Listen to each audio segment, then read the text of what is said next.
Hello guys नमस्कार। यो आज 38 डिग्री तातो छ है, गर्मी छ। 38 डिग्रीमा अब के गर्नु, काम अब यस्तै गरिरहेको छु होइन। यो चाहिँ वाटर प्रुफिङ हो। पहिलो बेस कोट लगाएर त्यसपछि पेन्टको चाहिँ काम भइरहेछ। हेर्नु होला है त के भइरहेछ, कसरी भइरहेछ। र यो देखिरहनु भएको कालो कालो चाहिँ हाम्रो वाटर प्रुफिङ गरिसक्यो है, बेस कोट गरिसकेको। र त्यसपछि फेरि हामीले अर्को लेयरमा चाहिँ वाटरप्रुफ पेन्ट गरिरहेछौँ। यो वाटरप्रुफ पेन्ट हो जुन चाहिँ हामीले धेरै कलरमा बनाउन सकिन्छ। ग्रे कलरमा बन्छ, डार्क ग्रेहरू सबैमा बन्छ प्रायः जसो। रेडमा पनि लगभग बन्छ, फ्लेम रेडहरू बन्छ, निलो कलर बन्छ। डार्क एकदमै डार्क चाहिँ बन्दैन, लाइट चाहिँ ब्लूहरू बन्छ। ग्रेहरू जस्तो यो रुफमा हामीले गरिरहेछौँ, यो पनि बन्छ। र हामीले यो चाहिँ म्याचिङ गराएर बनाएको हो।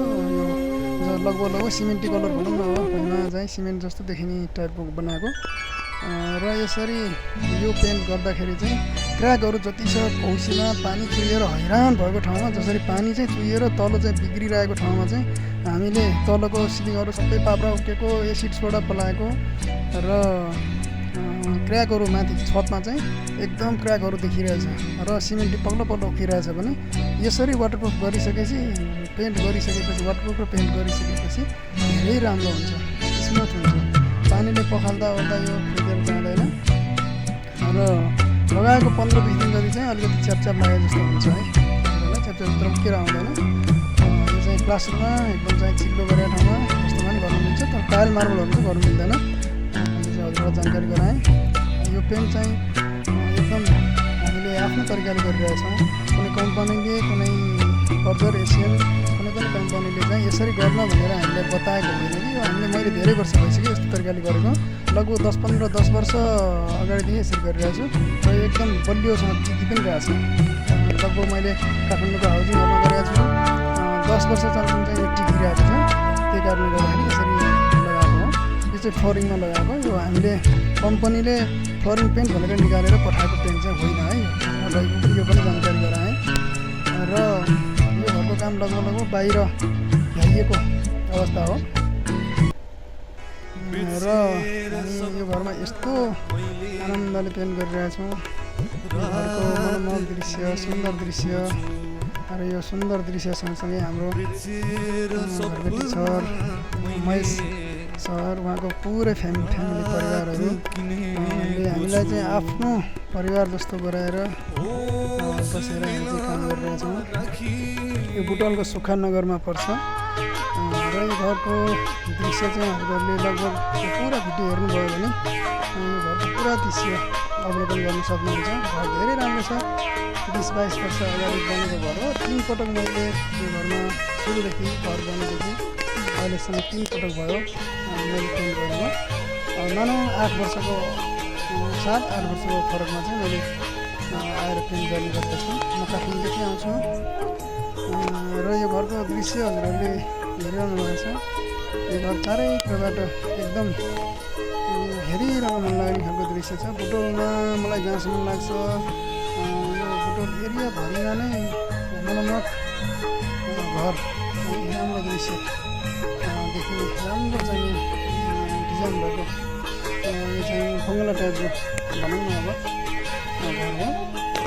यो घरको एरिया, यो घरको डिजाइन, डेकोरेसन र अहिले त झन् कति राम्रो भएको छ कि गार्डनहरू पनि बनिएको छ। धेरै राम्रो भएको छ। भएर चाहिँ पेन्ट गर्नुहुन्छ। नमस्कार सबैजनाले भिडियो हेरेर साथ दिनुभयो, धेरै धेरै धन्यवाद। देख्न सक्नुहुन्छ घरको दृश्य कति राम्रो छ। जसरी यो घरको दृश्य राम्रो छ, यो घरको चाहिँ अवलोकन गर्दाखेरि एकदम आनन्द लाग्छ। त्यसै गरी घरको चाहिँ पुरा फ्यामिली त्यति नै रमाइलो, मिजासिलो र एकदम कञ्चन सफा मन भएको हुनुहुन्छ। उहाँहरूले हामीलाई एउटा कामदारको रूपमा काम लगाउनु भएको छैन, आफ्नो घरको परिवार जस्तो सम्झेर हामीलाई सबै राम्रो बिहेभ गर्नु भइरहेछ। त्यही हिसाबले हामी काम गरिरहेछौँ। र आएको चाहिँ हामी 2081 फागुनमा चाहिँ हामीले काम सुरु गरे हो। अहिले 2082 कामको चाहिँ अब सुरुवात हुँदैछ। अहिले लगभग बाहिरको काम चाहिँ सक्यो, भ्यायो भन्दा नि हुन्छ। अब अलिअलि कतै कतै छुटपुट काम बाँकी छ र अब हामी भित्रको पेन्टिङ तयारीमा छौँ। भित्र पनि कतै कतै वाटरप्रुफहरू गर्नुपर्ने, कतै कतै चाहिँ बिग्रियो सिलिङको बिग्रियो, कतै के बाथरुमको चाहिँ सिलिङको बिग्रियो, यस्ताहरू सबै हामीले रिपेयर गरिरहेको छौँ। र बाहिरी एरियाको चाहिँ दृश्य मैले हजुरलाई भिडियोमा देखाएँ र मैले हजुरलाई मात्रै देखाउन चाहेको होइन कि यो भिडियो चाहिँ मैले आफ्नो मेमोरीको लागि पनि तयार गरेँ हो। यो चाहिँ कस्तो भन्दाखेरि केही समय अगाडि हामीले काम गर्दाखेरि यसरी भिडियो तयार गरिएको थिएन। योभन्दा अगाडि दुई पटक काम गरियो, यसरी भिडियो बनाइएको थिएन।